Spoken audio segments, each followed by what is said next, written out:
We have followed the journey to great enlightenment. The Buddha found the truth, but one final, deeply human challenge remained: returning home. After 7 years, he returned not as a prince, but as an awakened master. In this part 4, we witness the emotional, tearful, and wise reunion with his father, his former wife Daśodharā, and his son Rāhula. This is a story about love transcending attachment, a lesson in letting go and unconditional compassion that can change how you view family relationships. News of the Buddha reached the city of Kapilavastu. King Suddhodana could not bear the thought of his son begging on the streets. He sent 9 envoys to request the Buddha's return, but they all attained enlightenment and never came back. Finally, his childhood friend, Kaludai, succeeded in the plea. The Buddha agreed. He walked back to the city. King Suddhodana initially refused to meet his son. The pride of a king and the suffering of a father were in conflict. When the Buddha entered the city gate, he did not proceed directly to the palace. He began alms round, begging for food, in the streets of Kapilavastu, an act both shocking and humiliating to the royal family. King Suddhodana was finally forced to appear, distraught and angry. The Buddha looked at his father with limitless compassion. He taught him about the Dharma of the lineage, that begging for alms is the tradition of all Buddhas, the greatest lineage of all. In that moment, King Suddhodana was spiritually enlightened, realizing his son was not lost, but had found something far greater than the kingdom.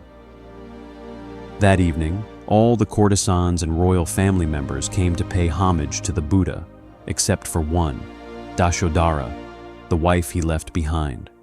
She wore simple clothes, no jewelry, living a near ascetic life while waiting. Daśodharā said, "If he is truly enlightened, he will come to me himself."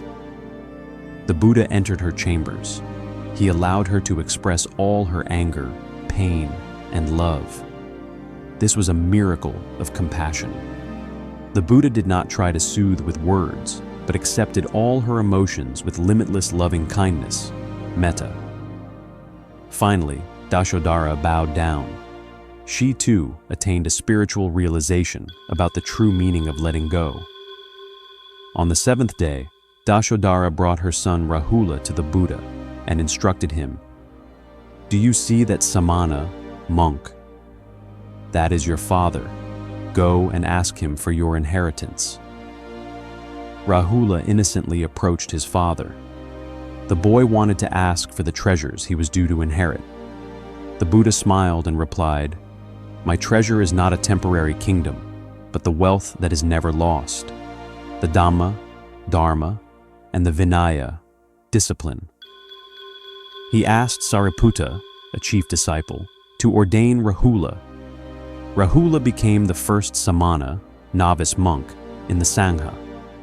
This act symbolized the transfer of the eternal Buddhist legacy. This reunion teaches us that even the greatest renunciation must be matched by the deepest compassion.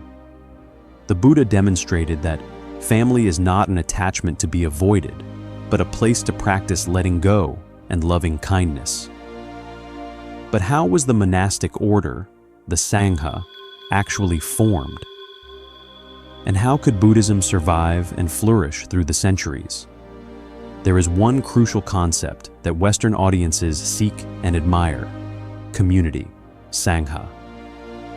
Don't miss part 5 of our series, The Birth of the Sangha, the secret of the community that changed the world. We will explore how the Buddha built the Sangha, the core rules, and the stories of the first great disciples. This is the key to understanding why Buddhism remains so strong today. Please subscribe now to continue this journey of spiritual discovery.